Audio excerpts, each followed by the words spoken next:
Tingnan nyo naman yun. Ito yung unang tanim ko sa paso.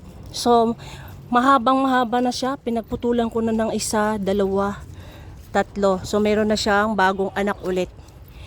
Ayan, ang dami-dami, di ba? Uy! Hala, ang dami sa ilalim. Ayun o. At charan, ito na yung pinutol ko sa ibabaw kasi nga, sobrang haba na niya. So, isa, dalawa, tatlo. Buhay syempre. Yes. Buhay siya. So, dito natin siya ilalagay. Magkatabi sila ng kanyang nanay. Nanay! O, dalawa na sila, o, diba? So, dalawang paso na. Yung dating isang paso lang, ngayon, dalawa na sila. At, matangkad pa to. Madali lang tumubo yan, promise. So, sila yan, magkakamag-anak. Ang gaganda, diba? Fortune plant. Fortune plant! Ganda na ito, tingnan nyo, ganda. Diba? Mga aglonema. So ito dati isang paso lang din ang aglonema ko. Ngayon, mga anak na lang yan na transfer ko dyan. So isa, dalawa, tatlo. Yung mother talaga nila, ayun yun. Ito. Tingnan nyo naman. Grabe. Parang magriripat na naman ako nito. Ang dami na naman nila, oh. Diba? Ang dami na naman. Marami na naman sila. So, isa, dalawa, tatlo, apat, lima. 5 puno. Diba ang dami? Ang lago. Napakalago nila. Oh, ganyan siya kadami. Hanggang sa nag-transfer na ako dun sa isa, dalawa, tatlo. Tapos ito, babawasan ko na rin. Yung dami na rin, oh. Oh, may nanganganak. May mga bagong tubo, ayun, oh. Oh, diba? Ang daming tubo. Ang dami niyang tubo. Tapos ito pa yung fortune plant. Ayan. Kulay green. Ito naman kasi yellow green. Parang variegated ang dating, di ba? Itong mga ganito, parang variegated siya. So ang ganda lang ng kulay. Ito naman yung rubber tree na tawag dito. Unano. Maliit lang, parang bonsai. Maliit version ng rubber tree. Kamusta naman yung may mga rubber tree dati na naglalaki na nuknukan ng mahal? Alam nyo ba, nakaranas ako ng rubber tree na binibenta sa palengke pag Tiangge. Nuknukan ng mahal. Tinanim ko, kinabukasan wala na maalam na. So ang hirap pala pagka ganun, no, pagka hindi mo alam kung anong care ang gagawin sa mga ganun. Sayang ang pira.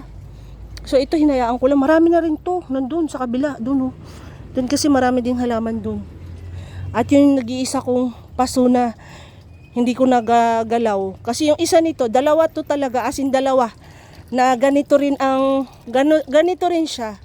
Kaso nilipat ko sa mga paso-paso. Kaso ang nangyari, sa mga pinagtamnan ko, hindi ko alam kung bakit. Ang pangit ang nangyari, nasira.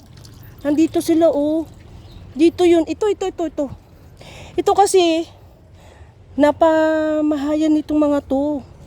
Yung mga alaman na ganyan. Tinan nyo naman nangyari. Ito yun, kaawa na, oh. Diba? Parang napagtampuhan ng langit. Napakarami nila, hindi na nakita yan. Kaya nga tinanggal ko lahat yun. Ang dami niyan, oh. Ayan, ang dami. Dami nila. Ayun yung iba, doon ko tinambak. Ang hirap kasi para ng gubat.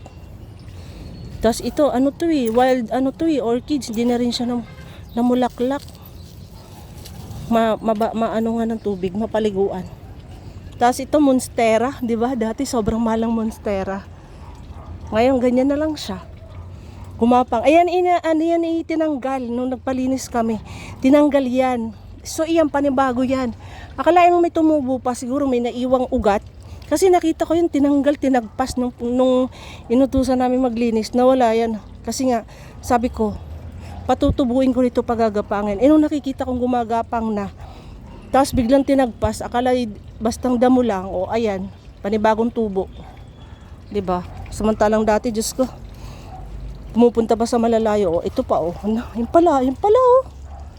Kung dati, kung saan sa nakakarating, makabili lang ng monstera, diba? Ngayon, hayaan na lang siya dyan sa sulok-sulok. So dito tayo, magdilig tayo dito sa halaman na to na grabe ang bulaklak, as in. Tingnan nyo naman. Bas lalago siya at lalago pagka siya ay sa lupa mo talaga itatanim. Kasi grabe yung bulaklak niyan. Anli yung kanyang bulaklak. Oh, pagagapangin ko pa yan hanggang dun. Diba, nakita nyo yan? Tapos lalaylayan sila dyan. Pababa ng pababa. So binili ko yan isang paraso lang. As in, karampot. O ayan. So, dumami na ng dumami siya. Kusa siyang dumami. Apakaganda kasi ng bulaklak na ito. Sobrang ganda. Ayun o. Ano, tutulungan mo ako magdilig. Nanggugulo ka eh. So doon naman tayo. Ito ano to eh. Mulberry fruits to, kaso lang naninilaw na ako kasi tinan nyo naman oh. Balak ko kasi ano, bunutin or kunin ko na lato, putulin, tapos itatanim ko ulit panibago. Tumaas ng tumaas, hindi na nga namunga. So meron tayong didiligan dito na sa paso. Ito tricolor to eh. Huwag yung bili ah. Hindi pa namumulaklak. Pero nung nabili ko to, namumulaklak siya. Ngayon hindi siya namumulaklak. Alam nyo bang dinala ko to dun sa loob? Pagtingin ko na bukas ang kalbo na. Binalik ko rito sa loob. Inubos ng mga bibi yung dahon. Kinalbo nila. Manggagaling na mga res, bakal kasi yung mga yan eh. Hanggat may dahon at kaya nilang abutin, ubos. Tignan nyo naman oh, tatakaw. Walang kung ano yung kinakain nila, yung balat ng saging ng suman. O diba? Nadiligan ko na. Buti nga nagdahon na ulit eh. O siya, bye na. Bye na everyone. Thanks for watching.